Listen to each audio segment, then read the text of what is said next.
All right.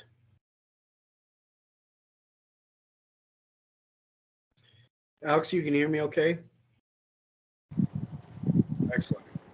And Brianna, can you hear me? Yep. Okay. Uh, One thing that I've noticed is that Canvas is giving me I don't understand how to fix it.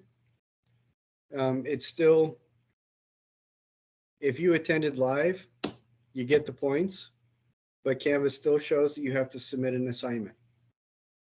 So, and when I tried taking that off, it made it so I couldn't give you points for attending. So my solution is that when it shows up and you were here, just type Y and submit that, and that'll be fine. Because one person expressed that they were concerned that they weren't getting points for attending because they saw the notice from Canvas, and I already gave them points, but Canvas is not able to figure that out, and I don't know how to fix it.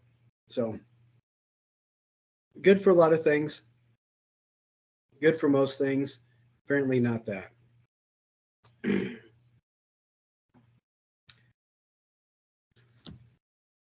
So anybody get arrested over the weekend? No. Good for you. And if you said yes, I was going to ask if it was worth it, but since you didn't, then that's good. Now, the last assignment, what I wanted to talk about today is a little bit about the last assignment, the 7 elements of art, and what is going on with this assignment. And the quizzes, what I'm noticing with the quizzes is that almost everybody is getting them all just exactly right, which is great. That's what we want to see. So, and do you think the quizzes are too simple? Okay. I don't think they're good. Okay, because 10 points, and it does require you to go through the whole module and find the answers, and that's what I'm intending. Now, the last assignment, the project assignment was basically to give an example or to use the 4 steps of artistic critique to describe something to somebody else, and then ask them if their opinion changed, and what they told you. Did you guys find that to be a valuable exercise? Yeah. I had my friend do it with me, and we did a soccer ball. He totally explained to me the behind why the soccer ball had these ridges to help with the aerodynamic of it when it's kicked, which I didn't know about.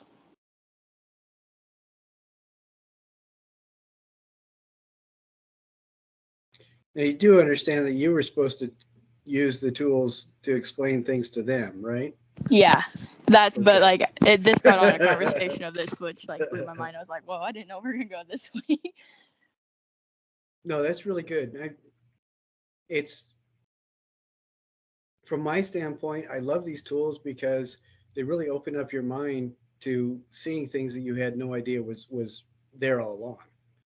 And last week we talked a little bit about how this can apply to all your different subjects that you're studying, to your major and everything else. Can you kind of see how this does apply, even though you don't use art terms in other methods of exploration or other paths of exploration? You still go through a very similar process where you try to understand that, I think, or you can go through a similar process. As we go on, the rest of the semester is going to look like, basically, we're going to be looking at different continents, different kinds of art from the continents, and both ancient and more recent, as well as some contemporary things. And then you guys have all had your hand at making assemblage. We're also going to be doing things like making sculpture, a little bit of painting and stuff like that. But again, it's not, you're graded on whether or not you try and you're honest in your trying, as opposed to whether or not you make something that's just profoundly awesome. I think that there are occasional people that will make things that are profoundly awesome right out of the gate, because a lot of times there's a learning curve, so you can become comfortable enough with whatever medium you're working with so that you can listen to it and allow it to its own voice, support it in its own voice. I think part of the process of making has a lot to do with becoming for lack of a better term, a co-conspirator with the medium that you're using, allowing it to speak for itself and be its own thing. And I think if you think about it, I think that most of you probably come up across something where somebody has tried unsuccessfully to develop something, but it felt unsuccessful because it felt like they were forcing it. Have you come across something like that where it felt like the person was just forcing it? I think sometimes seventh grade poetry is a good example. Do you know what I mean? It's where somebody's obviously trying, but they're working just way too hard to get the words to rhyme. And it just feels really, it's like, the drunken uncle at the wedding reception. It just feels really, really uncomfortable. You guys have felt that, haven't you? Yeah. And it's when you are comfortable enough with a medium because you've used it, you're familiar with it, then you can start kind of feeling a little bit what the medium might want to do, and the medium kind of helps you as you express yourself, and you kind of help the medium to be its own thing. There's a video that it might, if you guys can find it, if I find it, I'll email it to everybody. But it's Picasso drawing a bull, and he did this on a glass screen. So the camera is on the side away from him on a glass screen pointing towards him. So you can see the bull develop and become a cubist painting from the canvas perspective, from the perspective of the canvas. And I thought that was fascinating because it felt like to me watching that, and this was done, 60 years ago, 70 years ago, something like that. I think it was in the late 50s, but it allowed you to kind of see how he played with the medium, how he's so comfortable with it that the medium the paint just seemed to flow from his hands, and he just kind of allowed the paint to express itself happily. And if I find that video, I'll share it with you. If any of you find it on YouTube, just let me know, because then I'll share it with the whole class. This module has to do with learning about the 7 elements of art, starting and we're going to go into each of them a little bit more. We're going to, not one by one. I think one module will deal with line and form, or shape and texture. We're going to mix them up a little bit so that you can kind of see how they relate to each other rather than just focus on one at a time. And this module, I wanted you to kind of look at that, since you guys are all seasoned experts now in working with the tools of artistic critique, applying that to several examples of art from the old Mali kingdom, the Mali Empire. And do you guys remember how many countries, today's countries, made up the old Mali Empire? I don't remember an exact count, but each of you had to name 3 of them, and no 2 people had the same list of 3. I think there's like maybe 9 or 10 countries that made up. Do any of you remember some of those countries? There's one easy one is Mali, but there were several. I think Gambia was one of them. But each of these communities have their own traditions of art and religion, and living, folk remedies, all the way to how they greet each other. But one of the things that's interesting to me is that there were a couple things, particularly from the 13th to the 15th centuries, where you can see that there was some sort of communicating communication linking all these different communities, like the Dogons, the Molinese, just all these different people. And one of the things that I found was the equestrian rider, um, just basically a person on a horse, usually a man, but not necessarily. And and it's almost always out of terracotta, but there's also examples of wood and bronze.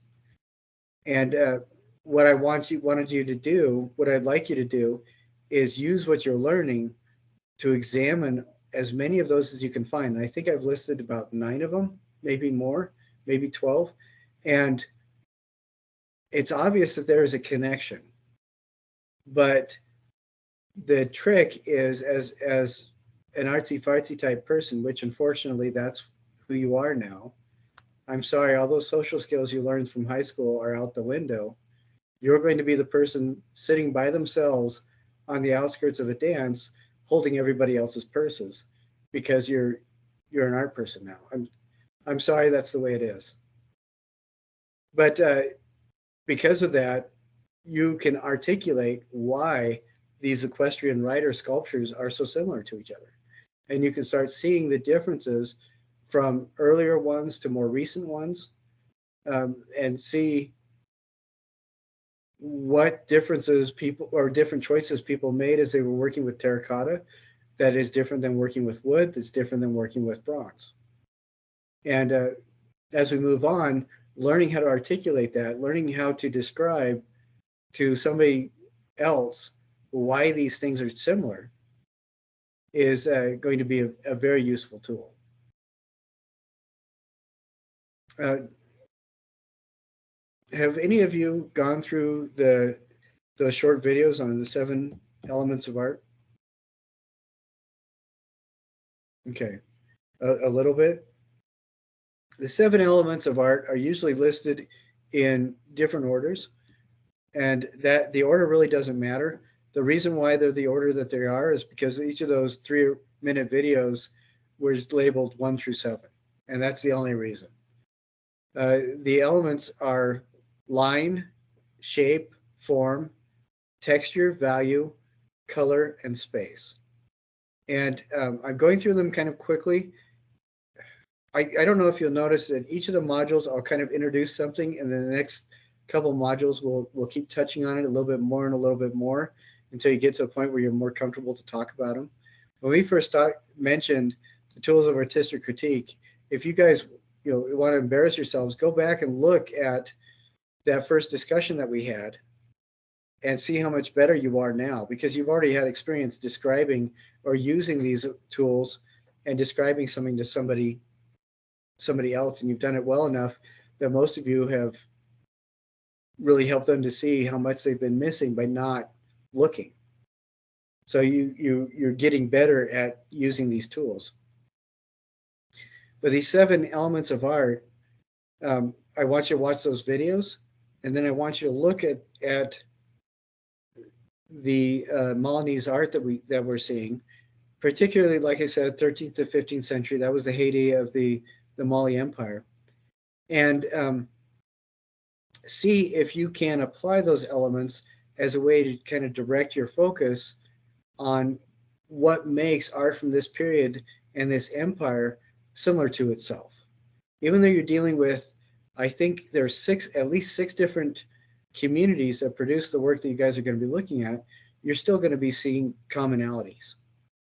And as we move on, you'll be able to describe those commonalities to somebody else.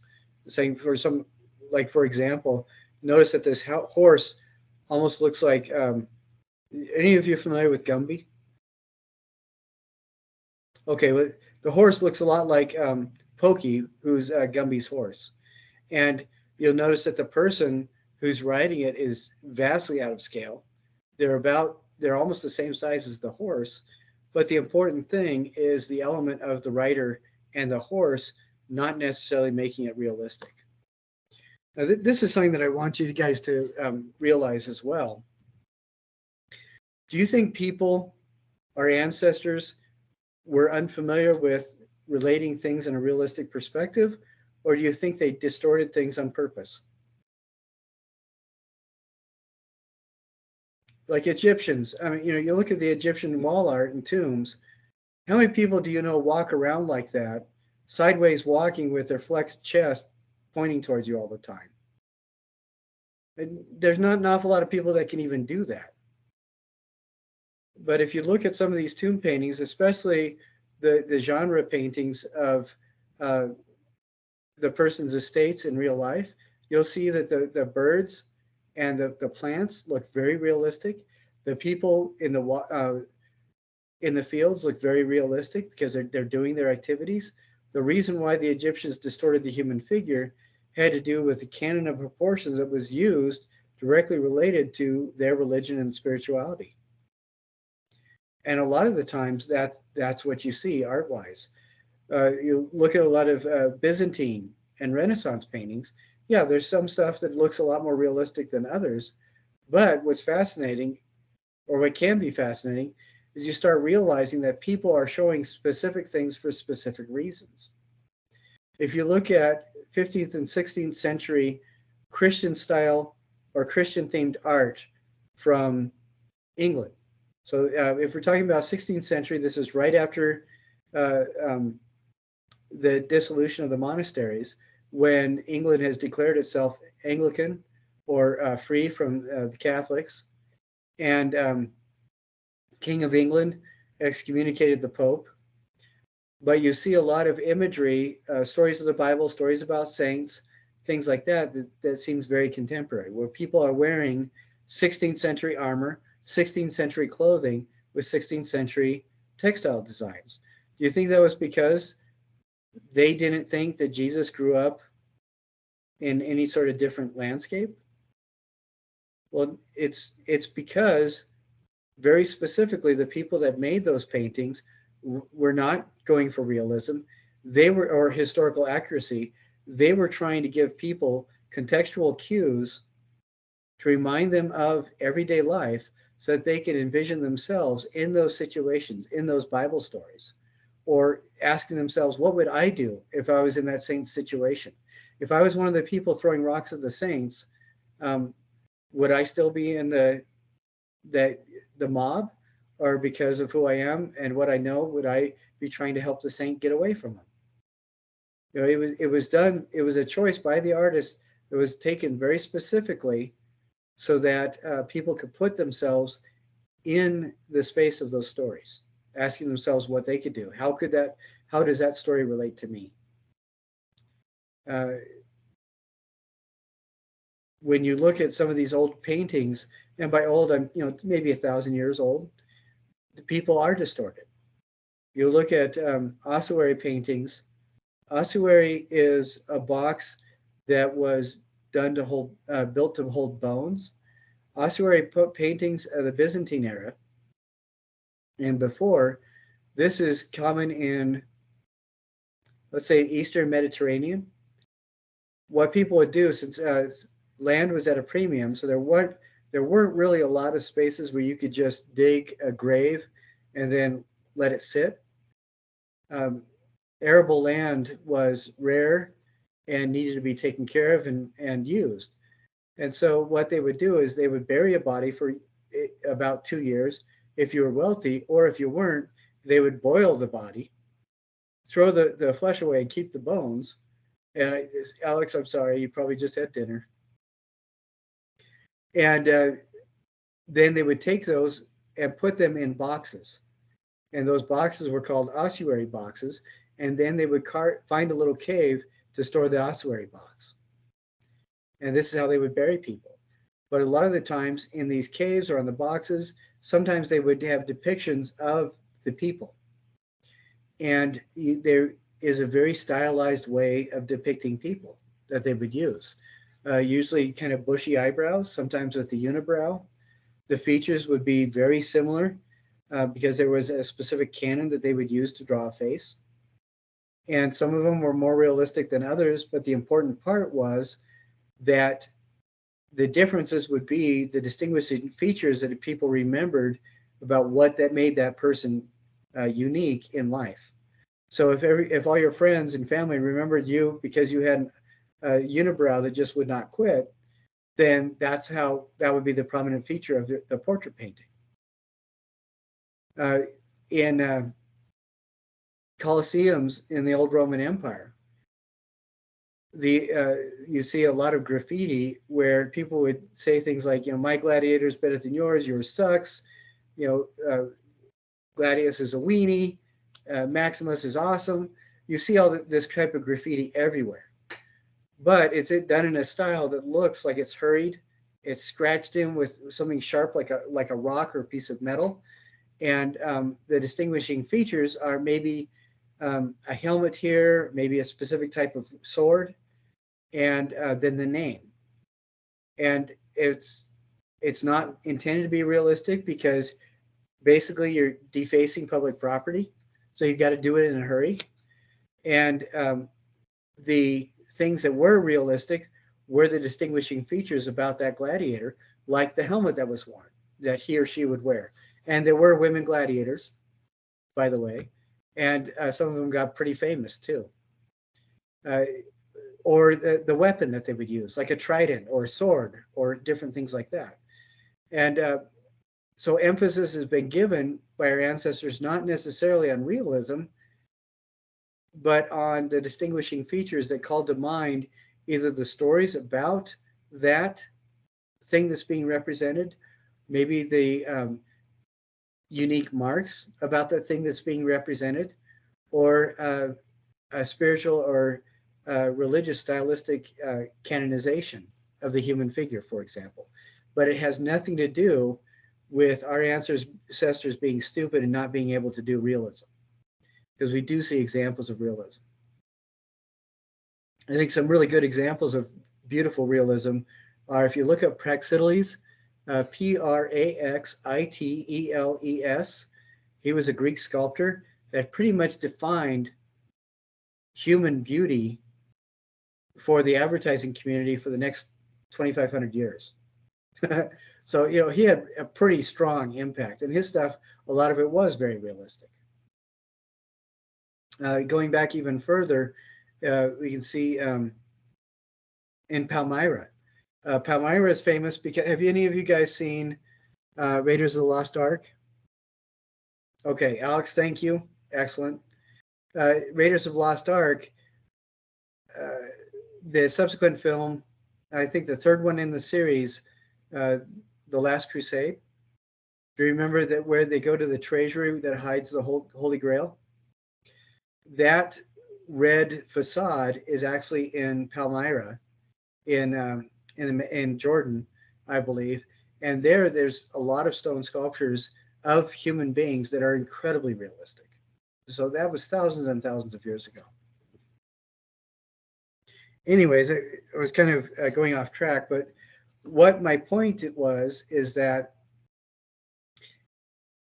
I think it is safe to assume more often than not that the reason the things look like the way they do in artistic representations is because the makers chose them to look that way, not because there was no capability to do it. An example of this, a kind of idea that our ancestors are not stupid, is many people today feel that we are the most advanced civilization that has ever walked the earth, which I think is kind of funny because, yes, we have cell phones, we have electronics, but past ages are remembered because of their art and their architecture. The oldest architecture in the world, anybody know how old it is? 3 times older than Stonehenge. It's over 10,000 years old, Göbekli Tepe in Turkey. That's what they left behind. Beautiful architecture. 10,000 years from now, do you know what's going to be left over from our culture? We feel that we're the most advanced. Do you know what's left over? Cubic miles of disposable diapers. Can you imagine archaeologists 10,000 years from now? Well, this civilization had temples. This civilization had temples. I wonder what these guys in the U.S. worshipped. Diapers. Anyway, so as you look at the art that we see of different things, don't dismiss it, but realize that people are doing that specifically for a reason. The rider's the same size as the horse because iconographically, that's what it's supposed to look like. Just like uh, fashion models on Instagram don't look like that. They use filters, they use all sorts of different things to distort their faces, but we expect them to look that way because that's the new canon for that kind of human representation. Do you understand what I'm saying? All right, excellent. The project for this week is making a collage. Do you guys know what a collage is? All right. The collage is like an assemblage, but without any taxidermy goats and no tires. Everything's going to be flat. And what you're going to do is basically find at least 15 images that you can print out or take from magazines. And you're going to take those and you can tear them up however you want and use them on an 8x8. You're going to draw an 8x8 square and you're going to make your own version of an equestrian rider. And you don't have to copy the Dogon equestrian rider. You don't have to copy the Milanese.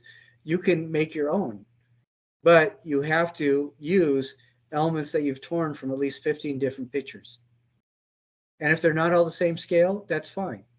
If they're not all from the printer, that's fine. If you use some from a magazine, some from a printer, that's fine.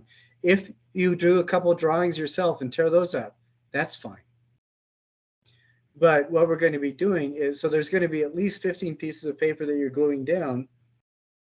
What I would recommend, the way that I would do this is watch the video about how to make a collage. Look at those Dogon and Milanese equestrian riders. Think about how you want to approach that and then make your own. Maybe these are even pictures that you've taken yourself that you've printed out. And that would be fine too. Maybe the person who's riding is made up of 7 different people that you know. And one arm is from one person, one arm is from another person. The top of the head is from one person, the beard is from another. Maybe there's not a beard. Maybe the chest is from one person, the legs are from different people. Maybe the horse has several parts of several different pictures of horses. And maybe what you're doing is actually cutting out the shape of the horse from several different pictures so that you can get textures or maybe different colors. Appaloosas are fantastic looking horses. They have these large patches of color that look amazing. Maybe your horse has different patches from different horses or different patches of colors to make up the horse. So there's lots of different ways of approaching this. You can draw an outline of a horse and then fill that outline in with smaller pieces that you've torn from other images. Or you can use elements of other images of horses and put them together, kind of like a Frankenstein horse. Okay, so I want you to look at that and just think about what you can do. Maybe spend an hour just thinking about it. Maybe collect your photos and look at them, set them out, and then sleep on it, and then work on it the next day. But it might be nice to take a couple pictures when you first start, halfway through, and then when you're done. And it may even be that when you're all done, you'll come back to it a day later and want to work on it some more and resubmit it. And that's fine. The restrictions are it needs to be about in an 8-inch by 8-inch square. And I would do the rest of the module first, all the rest of it. You'll read that assignment, take the quiz, and then come back, and then that'll give you an idea of how much time to spend on it. If it takes you 4 hours to do everything else in the module, then you'll want to spend about 4.5 hours on the collage, 5 hours, okay? And it may take 2 hours to just collect the pictures. And you may end up getting 40 or 50 photos, and half of them not even used, but that's fine. The whole reason for this exercise is kind of cementing in your mind what makes that equestrian rider sculpture consistent to the old Mali Empire, and how you can start exploring the elements of art and your own native skills with the tools of artistic critique to try to make your own version of it. So that's what the point of the exercise is. You guys have any questions? All right, because that's all I wanted to talk about. It. I pretty much had it. Yes, Tavia. For also like if we wanted to like could I ask like a roommate or a friend to like draw a picture of like a limb and then could I like use that maybe? That's an excellent idea. I really like that. That's really good. Have you guys heard of the artist Brian Kershiznik? He's a contemporary painter. He does a lot of painting where the figure looks maybe a little bit almost primitive because that's the style that he works with. And he's just, I really like him for a couple reasons. I think his stuff is awesome, but also the first time we met each other, we were the first person in either person's life to actually say the other guy's last name correctly. And so that kind of formed a bonding. And then we found out that his grandparents are from the same village in Yugoslavia that my great grandparents are from. So that's kind of cool too. Anyway, he was telling me about one of the paintings he did is there's a guy doing a handstand in the painting, and he painted the left arm, and then he realized that he had just finished painting the other guy's arm as a left arm too. But he didn't. He decided he wasn't going to change it because he liked both of them so much, so he just left it. And as soon as that went on display, somebody bought it because they loved it too. So yeah, I think that's a great idea. And maybe that's a way to involve friends. Ask them to draw their own version of a horse's head or a horse's ear. That's pretty cool. Maybe you could find images on. I would recommend going to wikimedia.org because that has a really huge collection of copyright-free images, and you can also go to Google and do an image search. When you go to the advanced section, you can go to the area where it's licensing restrictions, and you just tap on free to use, and then it'll give you those images. Now, you could probably, because we're making a collage, you could probably use pretty much anything you wanted when people don't recognize it, but it's a good idea to do things like Tavia suggested, or using your own images, or just using things that you find that you're tearing up small enough that it's not really directly connected to something, or finding images on wikimedia.org that are license free anyway. Anybody else have a question? What about going to the craft store or using some of the leftover paper that you collected for making your sketchbooks and using some of that kind of cool cover paper? That'd be kind of neat. There are several different kind of prints that you could find at like Joann's or Michael's that have they're 8.5 by 11 sheets of paper that have horses and people riding horses on them. Maybe using that and tearing that up for some area of the horse itself. That'd be kind of funny, but it'd be kind of fun too. Excellent. All right, last call for questions. Okay, if you guys are good, that's great. Tavia, did you hear when I said I wasn't able to get Canvas to recognize when you guys attended? And it's still requiring that you put something in. It still shows up as an assignment for attendance, even though you're here. Did you hear that? Because what I need you guys to do is when that shows up, I will mark you as attending. You'll get the 3 points. But if it shows up as an assignment on your to-do list, just go over and submit a Y. That's the letter Y. Okay? And then it'll be happy with you. I found that if I tried to take that assignment off so that it didn't show up, it wouldn't allow me to give you the points. So, at some point when I'm super, super bored, have nothing else to do in the entire world, I will call tech support and ask them how to fix it. But it is like way down on my list of priorities right after collecting all the empty toilet paper rolls in the neighborhood so that my kids can build a robot. So, sorry. That's just the way it is. Okay, guys, that's it. That's all I have for today. So you guys have a wonderful week, And I'm sorry, I was trying to get 2 modules done last week. I will try to get some more done this week so that you can see what's coming up ahead. All right? Stay safe, stay healthy, take care of yourselves, and have a lot of fun. We'll see you guys. Thank you. Thank you. You're welcome.